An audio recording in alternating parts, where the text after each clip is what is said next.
अगले कुछ घंटे गुजरात पर बहुत भारी साबित हो सकते हैं। गुजरात से परेशान करने वाली बड़ी खबर मैं आपको बताने जा रही हूं। दरअसल मौसम विभाग की तरफ से चेतावनी जारी की गई है गुजरात के लिए और खासतौर से गुजरात के कच्छ और सौराष्ट्र के लिए, जहां चक्रवाती तूफान असना का बड़ा खतरा मंडरा रहा है। 1976 के बाद अगस्त में अरब सागर से उठने वाला ये पहला तूफान होगा। तो अरब सागर के ऊपर उठने वाला अगस्त के महीने में 1976 के बाद ये पहला तूफान है, असना तूफान। और इस असना तूफान की वजह से गुजरात का कच्छ और सौराष्ट्र सबसे ज्यादा खतरे की जद में है। बड़ा खतरा कच्छ और सौराष्ट्र पर इस असना तूफान की वजह से मंडरा रहा है। आप जानते हैं किस तरीके से बाढ़ और बारिश से गुजरात बेहाल है। रिहायशी इलाकों में पानी भरा हुआ है और कई दिन से गुजरात में हालात सामान्य होने का नाम नहीं ले रहे। पानी उतरने का नाम नहीं ले रहा, बल्कि कई इलाकों में सेना की मदद ली जा रही है। कई जिले ऐसे गुजरात के जहां सेना मुस्तैद है। पानी में फंसे हुए जो लोग हैं उन्हें रेस्क्यू किया जा रहा है या फिर उन तक खाने पीने का सामान पहुंचाया जा रहा है। ये तस्वीरें भी हम आपको दिखा रहे हैं किस तरीके से गुजरात में सेना अलग अलग जगहों पर रेस्क्यू करती हुई नजर आ रही है, लोगों को सुरक्षित स्थान पर पहुंचाती हुई नजर आ रही है।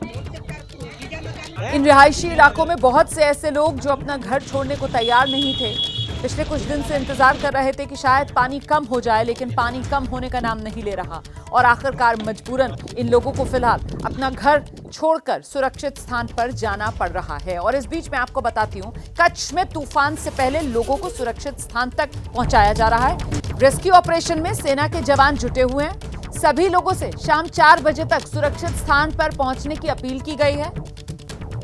कच्छ से संवाददाता अरुण नगौरी की एक रिपोर्ट देखिए।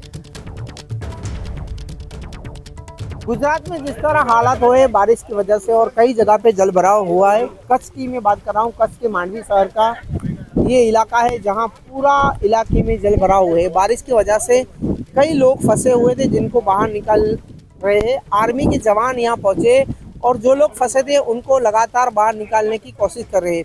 आर्मी की 3 टीमें काम पे लगी है और 80 से ज़्यादा जवान सुबह से कई लोगों को जो फंसे थे उनको रेस्क्यू कर रहे हैं। अब ये मैं जहाँ खड़ा हूँ बोट के अंदर सबको लेके आ रहे हैं क्योंकि लगातार ये बारिश हो रही है। मैडम क्या परिस्थिति है यहाँ? बहुत गंभीर परिस्थिति है। कुछ खाने कुछ रहने दे, घर में बैठने लायक भी कुछ जगह खाली नहीं है, बस ठीक से हम बैठ सके। आर्मी जवान आए आप मदद के लिए? हाँ, मैडम आर्मी जवान मदद के लिए आए, क्या परिस्थिति थी अभी? पूरे घर में पानी भरा था, हमको रेस्क्यू करके बाहर निकाला है और अभी सेफ जगह पे वो हमको पहुंचा रहे हैं। आर्मी के जवान अच्छा काम किया है आर्मी के जवानों ने। तो जिस तरह ये आर्मी के जवान बोट के द्वारा सबको बाहर निकाल रहे हैं, कई लोग फंसे हुए थे जिनको निकालने की कोशिश कर रहे हैं। आर्मी के कई अधिकारी यहाँ काम पे लगे, 80 से ज़्यादा जवान काम पे लगे। सर अभी रेस्क्यू करके लाए, कैसे लोग थे? अभी कल रात से जो बारिश हो रही है तो फर्स्ट फ्लोर तक तो ऑलरेडी पानी भर चुका था, बट जिन्होंने भी मदद मांगी उन लोगों को रात को भी 9:30 बजे तक इवैक्यूएट किया गया। अभी जो बाकी बचे हुए लोग हैं उनको भी धीरे धीरे करके बाहर निकाला जा रहा है। पूरी रात तो बारिश हुई है, बट अभी बारिश रुकी हुई है तो अभी इवैक्यूएशन में करने में थोड़ी आसानी है कल रात। तो जिस तरह बारिश रुकी है लेकिन लगातार पानी बढ़ रहा है, जल भराव हो रहा है और मांडवी शहर का हर रास्ते पे जल भराव देखने को मिल रहा है।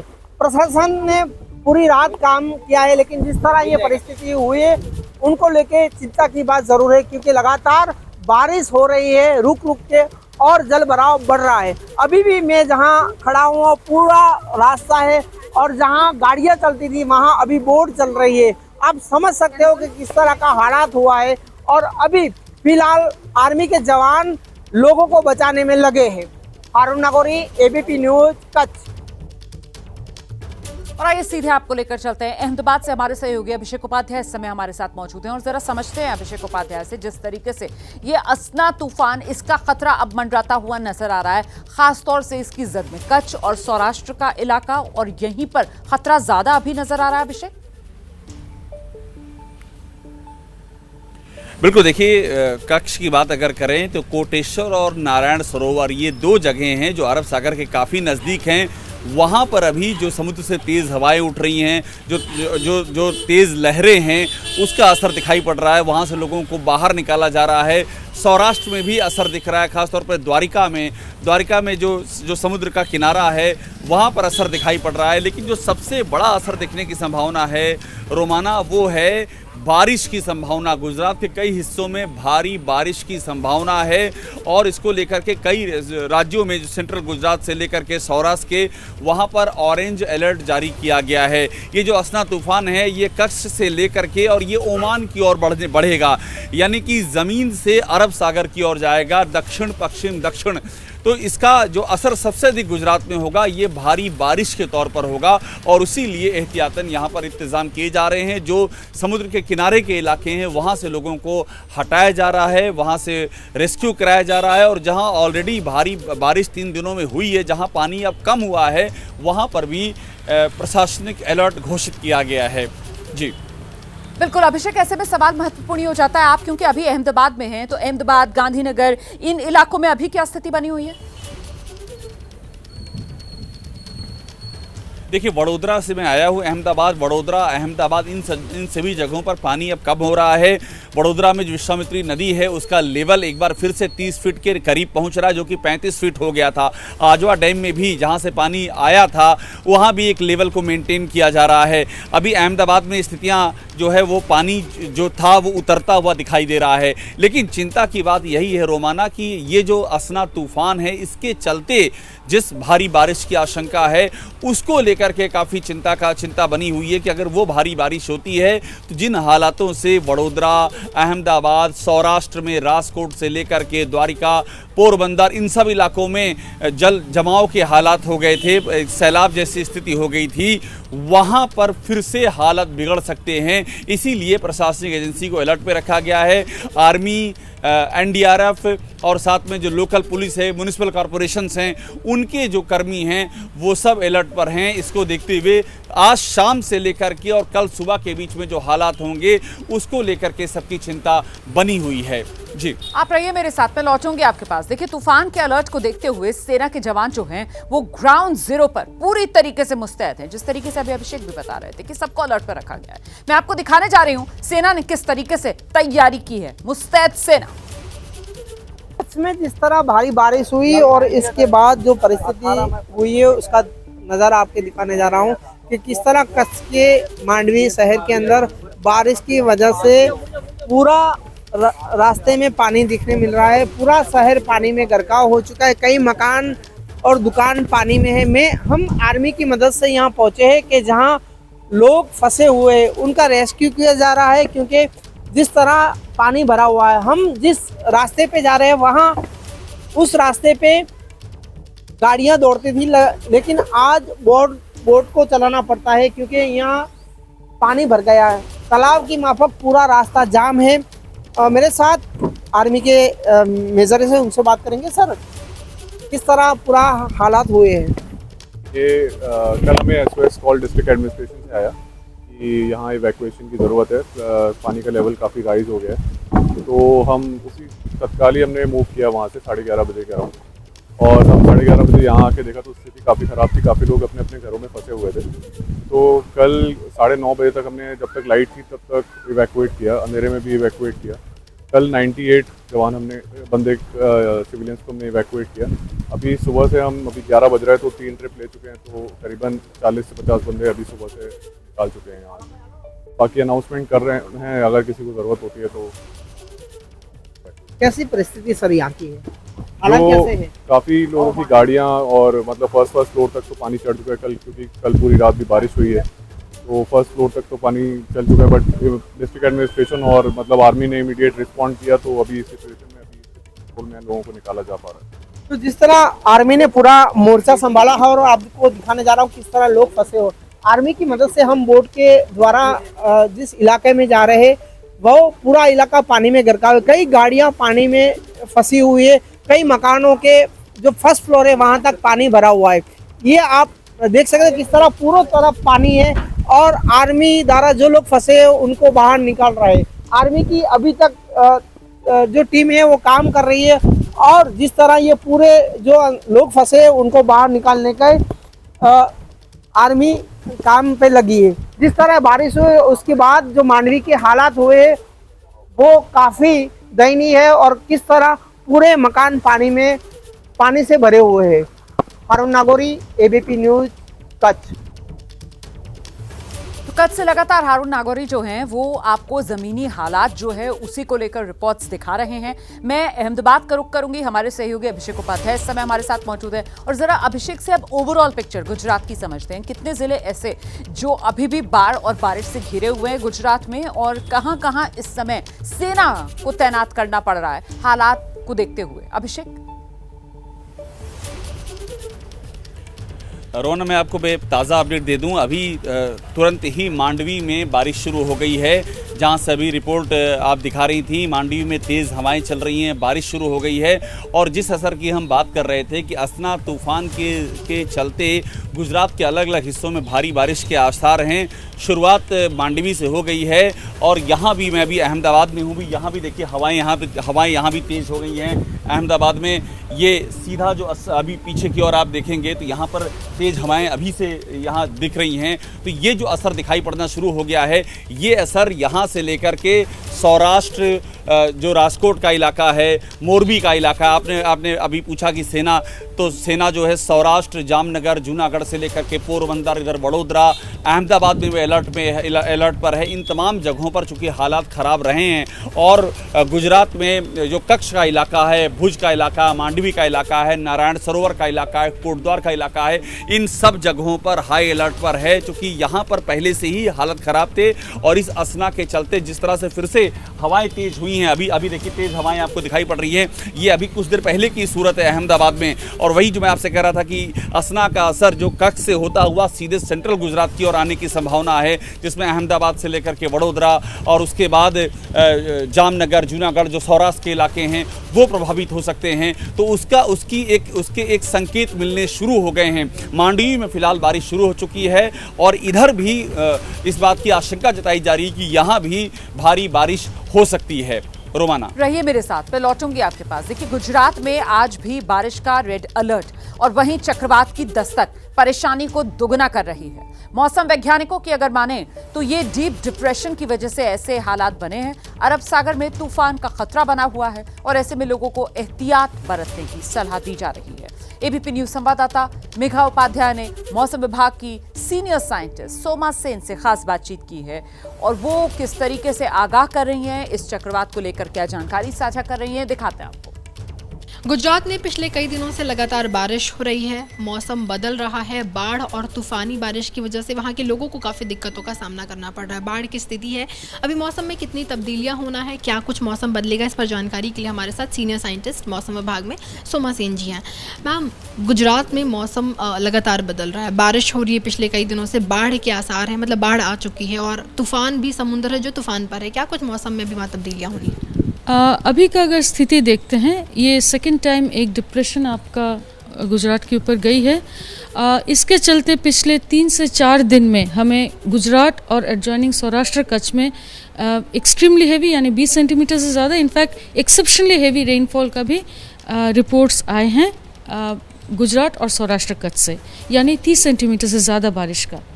ये जो बारिश का स्थिति है धीरे धीरे वेस्टवर्ड, जो मेन जो कोर जोन है, वेस्टवर्ड मूव करते करते आज आपका सिर्फ एकदम टिप ऑफ कच्छ में आज भी हमने ऑरेंज अलर्ट के साथ वेरी हेवी रेनफॉल का वार्निंग रखा है। कल भी हमारा कच्छ से ही 33 सेंटीमीटर रिकॉर्ड मिला है।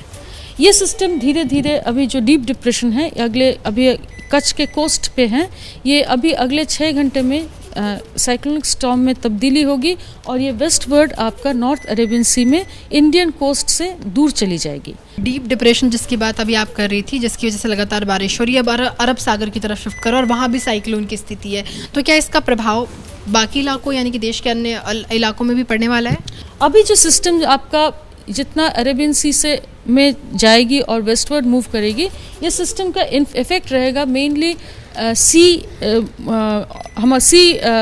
जो उसमें फिशरमैन है उनके ऊपर और जो ऑफशोर ऑनशोर जो एक्टिविटीज़ है उसके ऊपर इसका इफेक्ट ज़्यादा रहेगा। हमारा फिशरमैन वार्निंग आपको चेतावनी जताएगी कि नॉर्थ अरेबियन सी में कब वेंचर करना चाहिए और कब नहीं करना है। लगातार बदल रहे, जिसके बारे में आपने बताया बारिश और मौसम की वजह से, तो वहाँ जो लोग रह रहे हैं खास करके समुद्र तट या आसपास के जो निचले इलाके हैं उनके लिए भी वार्निंग जारी की गई होगी, तो क्या उनको वहाँ से मूव करना या फिर कैसी सिचुएशन बन सकती है कि उनको हटाकर कहीं रिलोकेट करना पड़े? इसको लेकर आगे मंत्रालय से कोई बातचीत ना? देखिए, ये जो स्थिति था इसके बारे में पूरी दौर पे मौसम विभाग गुजरात गवर्नमेंट और नेशनल गवर्नमेंट के साथ दिल्ली में और अहमदाबाद में पूरे टाइम में कम्युनिकेशंस में है। अभी भी जो एक्शन स्टेट गवर्नमेंट ले रहे हैं वो मौसम भवन के इंडिया मेट्रोलॉजिकल डिपार्टमेंट के वार्निंग्स के बेसिस पे ले रहे हैं। जिस समय जो स्थिति होगी उस समय उस पॉपुलेशन के ऊपर असर देखते हुए उनको रीलोकेट या कुछ रिलीफ का मेजर उसी समय दिया जाता है। आखिरी सवाल, अरब सागर में तूफान की स्थिति बनती है तो क्या तूफान वाकई आ सकता है, और क्या पहले जिस तरीके से गुजरात में देखे गए हैं बड़े तूफान साइक्लोन्स, वैसा कुछ स्थिति बन सकता है गुजरात में? मैडम, ये मॉनसून का सिस्टम है, इसमें हमारा जैसे बताया आपको ये सिस्टम धीरे धीरे नॉर्थ वेस्टवर्ड मूव करेगा। ये आपका इंडियन रीजन से हट रहा है। ये सिस्टम का इफेक्ट अभी से इंडियन रीजन के ऊपर कम होता रहेगा। ये आप ज़रूर अपने व्यूअर्स को बताइए। इसका कोई इफेक्ट जो होगा ये वेस्टवर्ड जाके ओमान कोस्ट तक जाएगा और वीकेंड होगा उस। देखिए, गुजरात के अलग अलग शहरों में जलभराव से बहुत बुरे हालात हो गए हैं। द्वारका में जलभराव ने लोगों की परेशानी बढ़ा दी है। घरों में घुसे पानी से सारा सामान बर्बाद हो रहा है। एबीपी न्यूज संवाददाता हिरेन राजगुरु की एक रिपोर्ट दिखाते हैं। कृष्ण की नगरी द्वारका का इलाका बावलपरा, जिस बावलपरा के 400 से 450 मकानों में अभी भी पानी मौजूद है। पिछले 5 दिनों से जलभराव की परिस्थिति यहां पर देखने मिल रही है। बावलपरा विस्तार की हर एक शेरी पानी में डूबी हुई है और मकानों की हालत देखिए। तस्वीर दिखा रहे हैं मेरे सहयोगी कमलेश पटेल। ये तस्वीरें देखिए, इस घरों में 10 फुट से ज़्यादा पानी भरा हुआ था। हालांकि अब पानी धीरे धीरे निकल रहा है, लेकिन फिर भी आज भी 2 से 2.5 फुट पानी अभी भी मौजूद है। घर की जो साधन सामग्री है वो साधन सामग्री अभी भी पानी में तैर रही है। यहाँ तक कि जो फ्रीज जैसी भारी वस्तुएं हैं वो फ्रीज जैसी भारी वस्तुएं भी पानी में तैर रही है। ये किचन है, किचन का पूरा सामान बिगड़ चुका है। लोगों का कहना है कि उनकी जो खाने का अनाज था वो अनाज भी बिगड़ चुका है। उसके पशु भी न जाने कहाँ चले गए हैं, उसको ढूंढने का प्रयास किया जा रहा है। 5 दिन से ये हालात है, लेकिन कोई भी प्रशासन की ओर से यहाँ तक पहुँचा नहीं है। न तो चुने हुए प्रतिनिधि यानी कि कोई एमएलए नहीं आया, कोई कॉरपोरेटर नहीं आया और कोई एमपी भी उनका हाल जानने के लिए नहीं आए, क्योंकि 400 से ज़्यादा मकान, 400 से 450 मकानों में इस तरह की परिस्थिति है तो कई लोग प्रभावित हुए हैं, हजारों लोग प्रभावित हुए हैं। 5 दिन से खाने की दिक्कत है, पीने के पानी की दिक्कत है, दूध की दिक्कत है, लेकिन कोई भी उनका हाल चाल पूछने के लिए यहाँ तक नहीं पहुँचा है।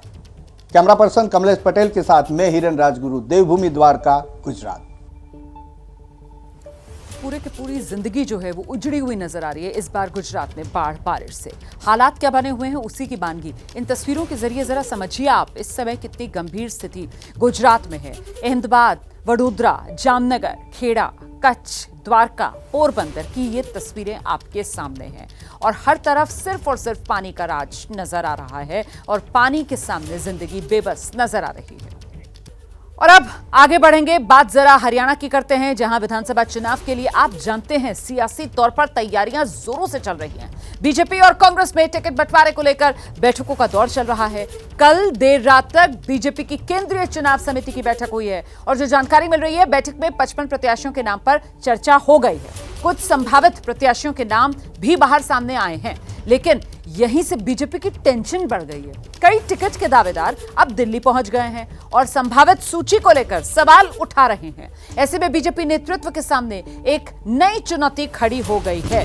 हरियाणा बीजेपी में टिकट को लेकर अब टेंशन बढ़ती हुई नजर आ रही है।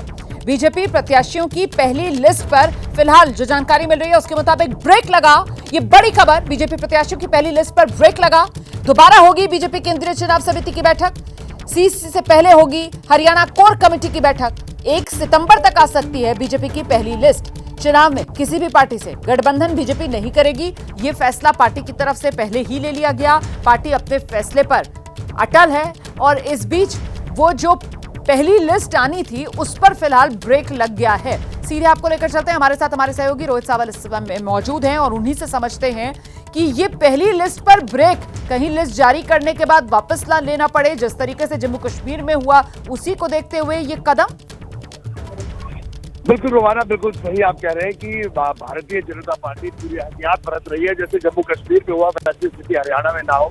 मैं आपको बता दूं कि बीजेपी की कल जो केंद्रीय चुनाव समिति की बैठक हुई, उस बैठक में हर सीट का एक पैनल बना, 3 नामों का पैनल बना। उन तीनों नामों पर चर्चा हुई, 90 की 90 सीटों पर चर्चा हुई। लेकिन उसके बाद कुछ संभावित प्रत्याशियों के नाम बाहर आए, जिसके बाद से जो टिकट के दावेदार थे उनका दिल्ली के हरियाणा भवन में पहुंचना शुरू हुआ और उन्होंने अपने तमाम नेताओं से बातचीत शुरू की। और उसके बाद अब जो खबर निकलकर सामने आई और बीजेपी के प्रदेश अध्यक्ष मोहनलाल बड़ोली खुद इस बात की तस्दीक कर रहे हैं। उनका भी ये कहना है कि लगभग करीब 2 दिन अभी और लगेंगे। उनका ये कहना है कि पहले एक छोटी टोली की बैठक होगी, उसके बाद केंद्रीय चुनाव समिति की बैठक भी हो सकती है और उसके बाद पहली लिस्ट आएगी। ये उन्होंने साफ तौर पर कह दिया है। यानी जो संभावित नाम की जो लिस्ट सामने आई, जो मीडिया में जो नाम चल रहे थे, उसके बाद जो टिकट के दावेदार थे, जाहिर सी बात है उनका जो अपने तमाम नेता थे या शीर्ष नेतृत्व था उन पर उन्होंने भी दबाव बनाना शुरू किया। और ऐसे में अब जो एक खबर निकल कर आ रही है, जिसमें मैं बार बार ये भी कह रहा हूँ कि बीजेपी के प्रदेश अध्यक्ष खुद इस बात की तस्दीक कर रहे हैं कि करीब अभी 2 दिन का समय और लग सकता है पहली सूची बाहर आने में। जी रोमाना। तो रोहित, कुछ जानकारी मिल रही है सूत्रों के हवाले से कि ज्यादा सिरदर्दी जो है वो बीजेपी के लिए किन सीटों पर बनी हुई है? कौन सी सीटें ऐसी जहां पर उम्मीदवारों को लेकर ज्यादा पेच फंसा हुआ नजर आ रहा है? देखिए रोमाना, मैं आपको बताऊं कि जो सबसे बड़ी सरदर्दी है भारतीय जनता पार्टी के लिए, वो खास तौर पर अहिरवाल क्षेत्र यानी दक्षिण हरियाणा का वो इलाका है जिसमें रेवाड़ी, महेंद्रगढ़, गुड़गांव ये 3 जिले आते हैं। कि 11 सीटें बीजेपी के लिए एक बड़ी चुनौती बनी हुई है। और इसके अलावा जो रोमाना कई मौजूदा विधायक और मंत्रियों के जो टिकट कटने हैं उसको लेकर भी बड़ा संशय है। जैसे मैं आपको ये भी बता दूं कि पलवल जिला है, वहां पर भी भारतीय जनता पार्टी सिटिंग विधायकों के टिकट काट रही है। इसके अलावा जीटी करनाल रोड की जो बेल्ट पड़ती है वहां पर भी 3 से 4 मौजूदा विधायकों के टिकट पर तलवार लटकी हुई है। यही वजह है कि जब कल से बैठक हुई उसके बाद से तो जो तमाम लोग हैं, तमाम विधायक हैं, उनकी तरफ से भी दबाव बनना शुरू हुआ है।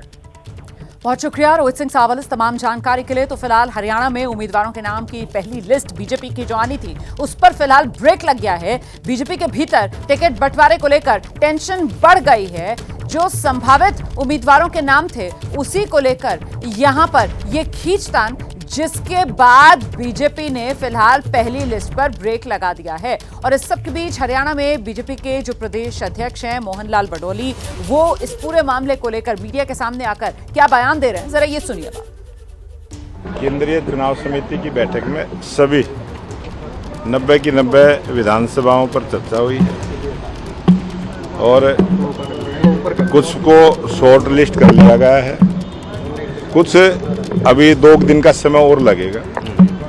2 दिन के बाद फिर दोबारा से बैठक होगी, तब उस पर निर्णय करेंगे। अभी किसी भी प्रकार का कोई भी निर्णय हुआ नहीं है। 1 तारीख से पहले टिकट नहीं आएंगे क्या सर अनाउंसमेंट भाजपा की? जैसे ही केंद्रीय चुनाव समिति की तरफ से कोई संदेश आएगा फिर बैठना होगा। और अभी सभी की सभी विधानसभाओं पर नाम की चर्चा हुई है, कोई भी फाइनल नहीं हुआ है। सभी के नाम शॉर्ट लिस्ट किए गए हैं, उसके बाद दोबारा से बैठना होगा, तब लिस्ट आएगी। तो क्या सारी लिस्ट एक साथ आएगी? चुनाव समिति की बैठक होगी या सर कौन सी बैठक होगी? चुनाव समिति की ही बैठक फिर दोबारा करने की दोबारा से जो छोटी टोली की बैठक होगी। अच्छा, अब सर एक सवाल ये है कि आप लोग नहीं होगी दोबारा से? अब वो हमारा केंद्रीय नेतृत्व फैसला करेगा। सर ये जो आपकी दोबारा से बैठक होगी, इसमें पूरी 90 सीटों पर चर्चा होगी या फिर केवल जो ब्लॉक हुई है 5 से 6 उन पर चर्चा होगी? जिन सीटों पर चर्चा करनी होगी उन पर होगी, जिनकी हो चुकी है उन पर नहीं होगी। सारी लिस्ट एक साथ आएगी क्या, ये बता दीजिए? नहीं, सारी एक साथ नहीं आएगी, कुछ की पहले आएगी, कुछ की आज संभावना है। जवाब दीजिए आप लोग। अभी 2 दिन के बाद की संभावना है। सर हाल माहौल कैसा है आप लोगों को भाजपा को लेकर? आप लोगों को क्या लग रहा है? सारे लीडर्स बैठ गए, सबके अपने अपने इनपुट हो।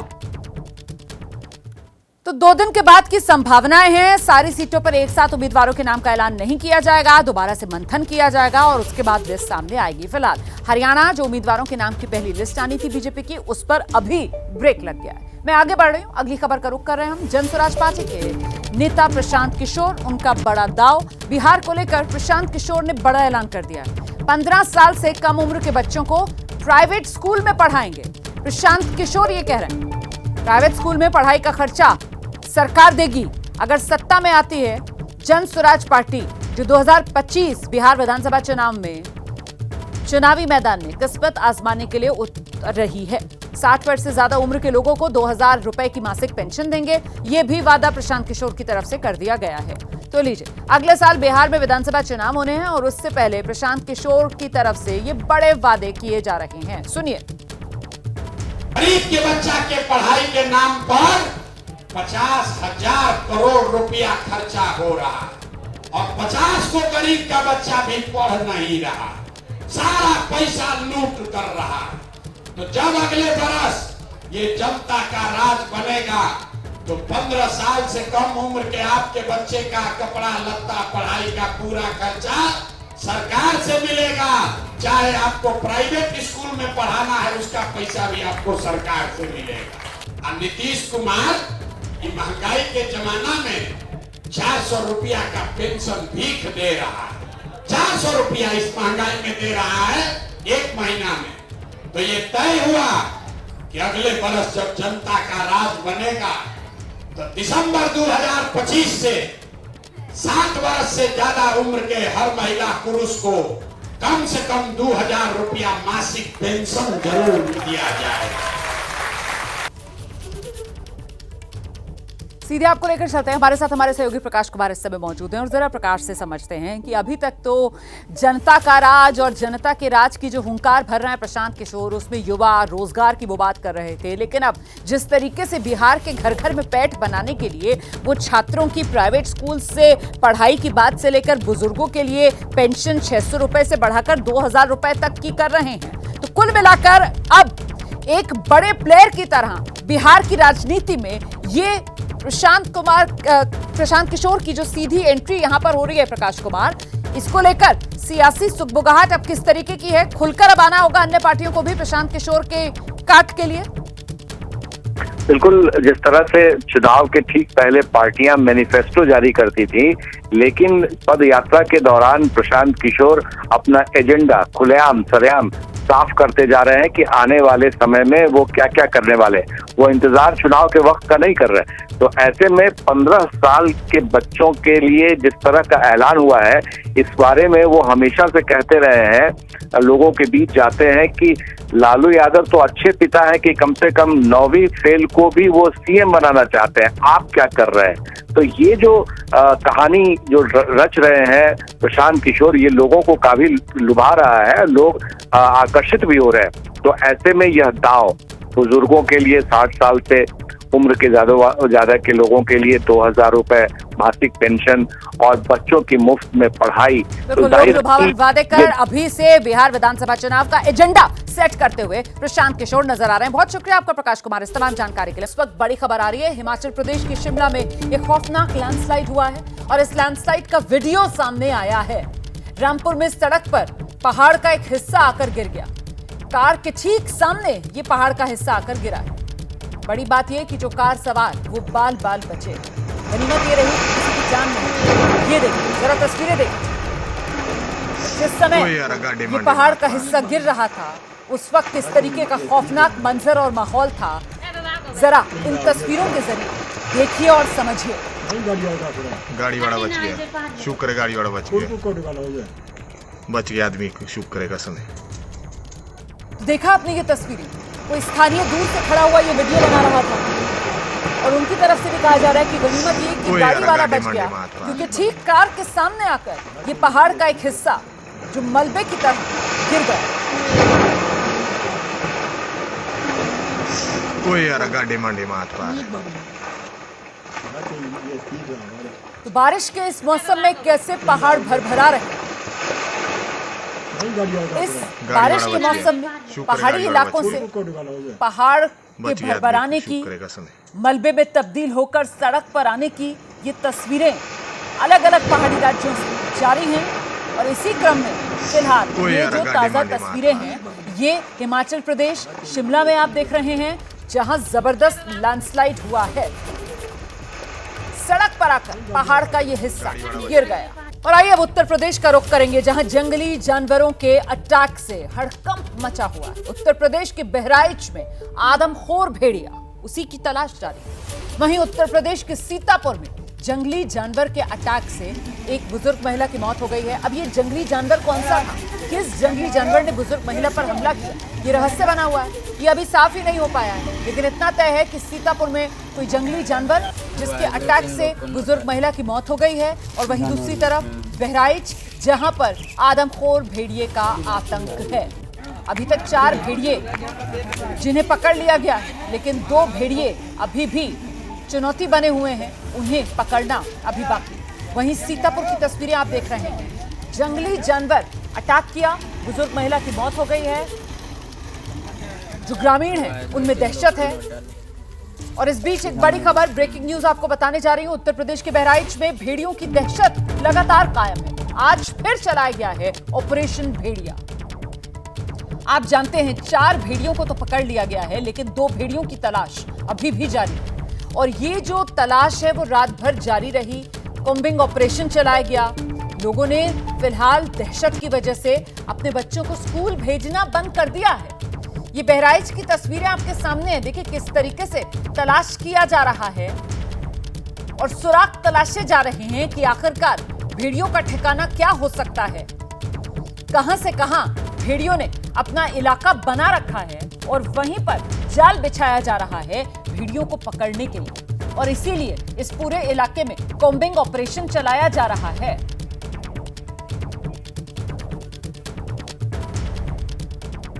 और फिलहाल बहराइच में ये जो ऑपरेशन चल रहा है, 2 भेड़ियों को पकड़ना अभी भी चुनौती बना हुआ है। ऐसे में हमारे सहयोगी उन्होंने डीएफओ से जो खास बातचीत की है, जरा पहले वो सुनिए। क्या स्थिति है अभी तक, चूंकि बड़ा दहशत है गांवों में, अभी तक कई भेड़िए ऐसे हैं जो पकड़ से बाहर हैं। हाँ, हमारी जानकारी के मुताबिक 2 भेड़िए ऐसे हैं जो भी पकड़ से बाहर हैं। वो दोनों आदमखोर हैं? हाँ, हम कह सकते हैं, क्योंकि हमारे थर्मल ड्रोन में जो भेड़िए जाते हुए नज़र आए हैं ग्रामीणों की तरफ, और गाँव की तरफ, तो वो बार बार वही देखे जाते हैं। हाँ, और बार बार देखे जाते हैं। और एक आध बार ऐसा भी हुआ, एक आध बार जो हमने देखा गांव की तरफ जा रहे हैं और घटना भी हो गई। ग्रामीणों का दावा है कि 2 नहीं बल्कि 1 दर्जन से ज़्यादा भेड़िए घूम रहे हैं। इस दावे में कितनी सच्चाई? देखिए, जहाँ ग्रामीण इस तरीके की सूचना देते हैं, वहाँ हमारा थर्मल ड्रोन और हमारे लोग खुद हम जा कर के सर्च करते हैं, तो पुष्टि उसकी नहीं होती है। अभी तक पुष्टि नहीं हुई 6 से ऊपर की। सियार, कुत्ता और भेड़ियों में रात में लोग अक्सर रात में सूचना देते हैं जब सूरज ढल जाए।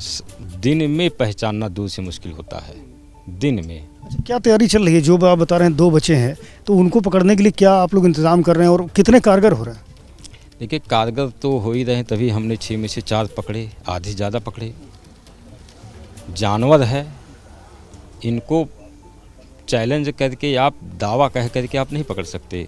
जब परिस्थितियाँ ऐसी बनेंगी तो हम पकड़ लेंगे। प्रयास हमारा पूरा चल रहा है। अभी हमारे परसों हमारे वन मंत्री जी भी आए, हम लोग प्रोत्साहन देने के लिए, जनता का हाल जानने के लिए। विधायक जी भी मौजूद थे और हमारे PCCF अफसर भी आए थे, हमारे chief wild life warden sir भी आए थे। हम लोगों का हौसला बढ़ाया कि आप लोग पकड़िए। कहा भी, हमारे PCCF साहब ने कहा भी कि 3 दिन के अंदर पकड़ के दिखाओ। ये 3 दिन का जो वक्त दिया उन्होंने, वो पूरा हो गया कि बाकी? अभी आज तो चल रहा है। परसों आए थे, कल, आज और कल।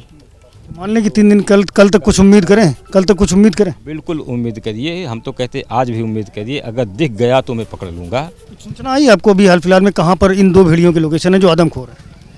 नहीं, अभी तक तो नहीं मिला, लेकिन हम लोग कोशिश कर रहे हैं। आगे मतलब बताना चाहते हैं कि हमारे इसके अलावा हमारे चीफ मैडम भी श्रीमती रेणु सिंह मैडम, हमारे conservator sir Shri Manoj Sonkar sir, ये दोनों अधिकारी, हमारे उच्च अधिकारी, ये दोनों कैंप किए हुए हैं। मंत्रालय पूरा महकमा लगा है मतलब इस पूरे काम में। तो अभी हमें ये बताएं कि क्या लगता है कुछ सफलता मिलेगी? आप लोग लगातार ड्रोन कैमरे चला रहे हैं, थर्मल इमेजिंग कैमरा चल रहा है, इंफ्रारेड कैमरे चल रहे हैं, इनसे कुछ दिख रहा है आपको? हम पगमार्क भी ढूंढ रहे हैं, जंगल में जाकर के अभी हम जंगल से ही आ रहे हैं। जंगल एक जंगल तो क्या कह सकते हैं, एक बड़ी बाग है जो बहुत घनी है और झाड़ियाँ बहुत है, तो यहाँ लोग ऐसे बाग को जंगल ही कहते हैं। टेंटेटिव आइडिया मैं आपसे जानना चाहूँ कि कितना स्क्वायर किलोमीटर का एरिया होगा जो आपके दायरे में है, जिसमें आप लगातार कॉम्बिंग कर रहे हैं, जहाँ पर भेड़िया हो सकता है?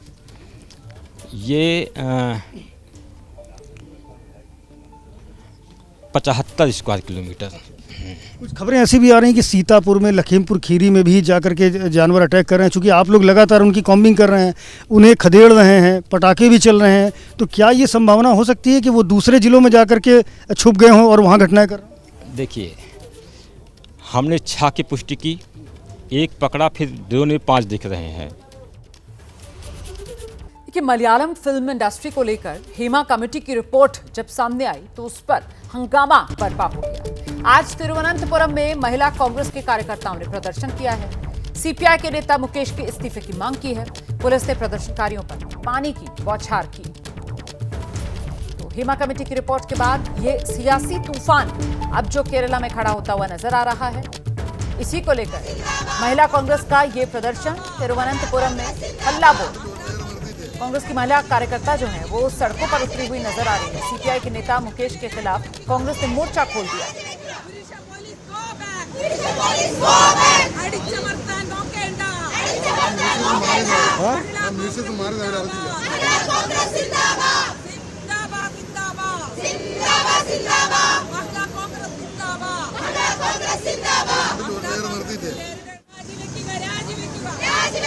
तस्वीरें आपके सामने है। देखिए किस तरीके से कांग्रेस की ये कार्यकर्ता तिरुवनंतपुरम में सड़कों पर उतर आ गई हैं। हेमा कमेटी की रिपोर्ट जिससे ये साफ हुआ किस तरीके से मलयालम फिल्म इंडस्ट्री जो है उसमें एक दरिंदगी का खेल चल रहा था और जो महिला एक्ट्रेसेस हैं उनका शोषण किया जा रहा था। इसी के खुलासे के बाद जो यूनियन मलयालम फिल्म इंडस्ट्री की, उसमें हमने एक के बाद एक कई इस्तीफे देखे। जो मोहनलाल कमेटी के अध्यक्ष थे उन्होंने नैतिक जिम्मेदारी लेते हुए इस्तीफा दे दिया। लेकिन अब इस मामले को लेकर सियासत गरमाई हुई है।